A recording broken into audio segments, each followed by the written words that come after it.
हम जिक्र कर रहे थे राजनीतिक सिद्धांत की प्रकृति, इसकी मुख्य चिंताएं, पतन और पुनरुत्थान का। तो इसके तहत हमने कल जिक्र किया था राजनीतिक सिद्धांत का अर्थ क्या है, राजनीतिक सिद्धांत की परिभाषा को हमने देखा। साथ ही साथ हमने देखा कि भाई राजनीतिक सिद्धांत की जो प्रवृत्ति है वो किन चीजों के बारे में बात करती है। तो राजनीतिक सिद्धांत की शब्दावली को समझने के लिए कि हमने पहले राजनीति क्या है इसको अलग से समझा, फिर सिद्धांत क्या है इसको अलग से समझा।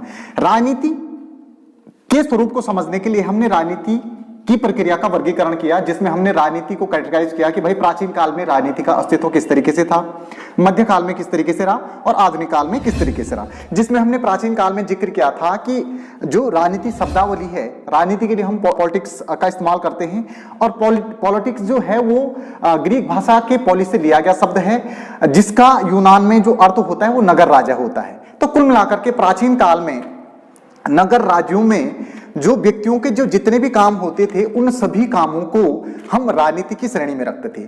अरस्तु ने पॉलिटिक्स शब्द का सबसे पहले इस्तेमाल किया, इसका हम जिक्र कर चुके हैं। और अरस्तु ने भी पॉलिटिक्स को इस सेंस में रखा कि भाई व्यक्तियों के सद्जीवन के लिए राज्य का अस्तित्व जरूरी है और राज्य जो भी क्रियाकलाप करता है वो व्यक्तियों के उत्थान के लिए करता है, उनके विकास के लिए करता है। तो कुल मिलाकर के राज्य में जितने भी क्रियाकलाप हो रहे अरस्तु के अकॉर्डिंग, उन सभी क्रियाकलापों के तहत जो क्रियाएं हो रही हैं मनुष्य के लिए, वो सभी क्रियाएं राजनीति का पार्ट हैं। अरस्तु ने भी इस तरीके से माना। तो ओवरऑल हमने प्राचीन काल में राजनीति का देखा कि भाई राजनीति का जो अर्थ है वो कहीं ना कहीं व्यक्तियों के लिए किए जाने वाले समस्त कार्य, चाहे वो सामाजिक हो, आर्थिक हो, राजनीतिक हो, तमाम प्रकार के जो भी कार्य हैं उन सभी कार्यों को राजनीति की श्रेणी में रखा जाता था।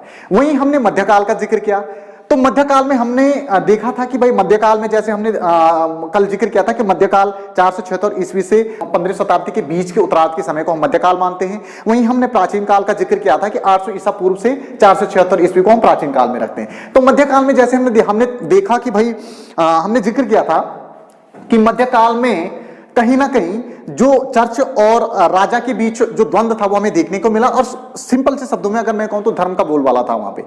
मध्यकाल की जो परिस्थितियां थी उन परिस्थितियों में कहीं ना कहीं राजा, सामंत सरदार, रईस, मठाधीश, नवाब, इस प्रकार के लोग जो एलिट वर्ग में थे, जिनको हम एलिट शब्दावली का इस्तेमाल करते थे, उन्हीं के पास विशेष पावर होती थी और वो राजनीति के नुमाइंदे होते थे। कहने का मतलब राजनीति का नुमाइंदे का मतलब ये है कि उन लोगों के क्रियाकलापों को ही राजनीति के अंश के रूप में देखा जाता था। यानी राजनीति का के दायरे के अंतर्गत किन चीजों को रखा जाता था मध्यकाल में? जो राजा के कार्यकलाप हैं, जो मंत्रियों के क्रियाकलाप हैं, साथ ही साथ जो सामंत हैं, जो रईस हैं, जो मठाधीश हैं और साथ ही साथ जो नवाब हैं, उन सभी के क्रियाकलापों को हम राजनीति का अंश मानते थे। तो मध्यकाल में राजनीति कहीं ना कहीं इनके क्रियाकलापों के बीच जाने लगी। यहां पे समझने वाली बात यह है, एक कॉमन सेंस की अगर हम बात करें तो प्राचीन काल में सभी क्रियाकलाप राजनीति के अंश के रूप में हमने देखे। मध्यकाल में सभी क्रियाकलापों को हटा करके कुछ लोगों के क्रियाकलाप, जो एलीट वर्ग थे, उनके क्रियाकलापों पे आकर के राजनीति सिमट गई। और वहीं अगर आधुनिक काल में अगर हम राजनीति की बात करें तो आधुनिक काल में यह प्रक्रिया और भी संकुचित हो गई और राजनीति का जो क्षेत्र है वो बहुत बड़ा सा ना होकर के उसको एक सीमित कर दिया गया। और राजनीति का अध्ययन का क्षेत्र के अंतर्गत किन चीजों को रखा जाने लगा?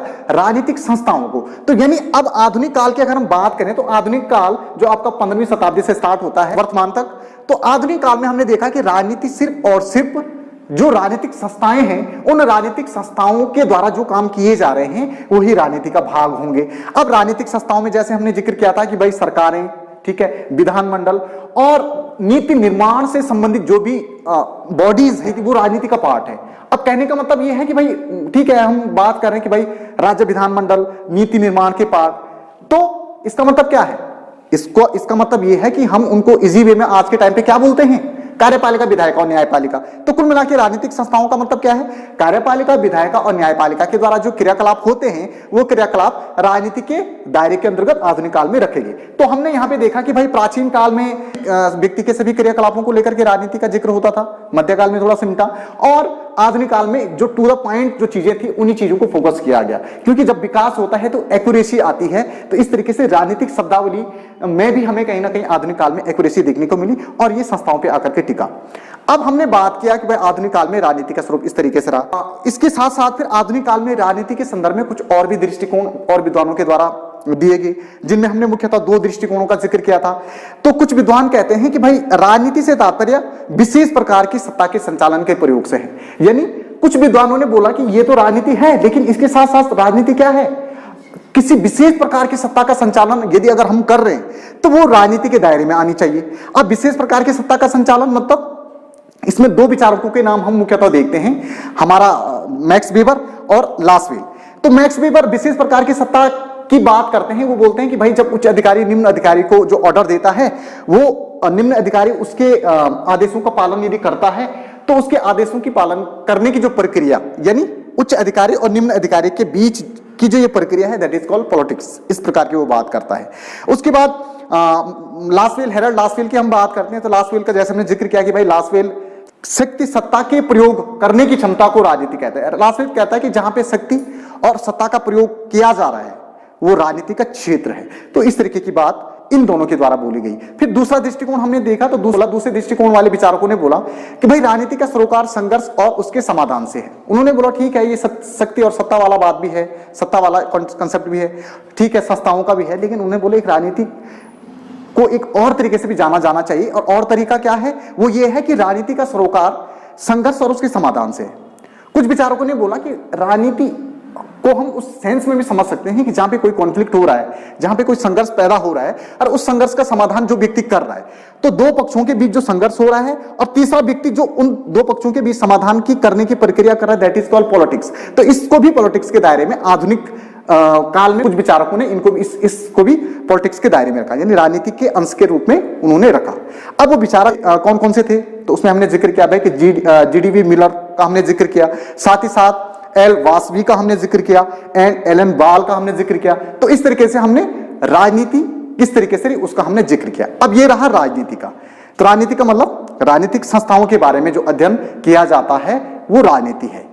उसके बाद हमने सिद्धांत का जिक्र किया था, राजनीतिक सिद्धांत। तो पहले हमने राजनीति समझा, फिर हमने सिद्धांत का जिक्र किया था। तो सिद्धांत क्या है, तो सिद्धांत का पर्याय है थ्योरी। थ्योरी ग्रीक शब्दावली से लिया गया शब्द है और ग्रीक में थ्योरी का जो मीनिंग होता है वो दो प्रकार से होता है। पहला हमने जिक्र किया था थ्योरिया और दूसरा थ्योरमा।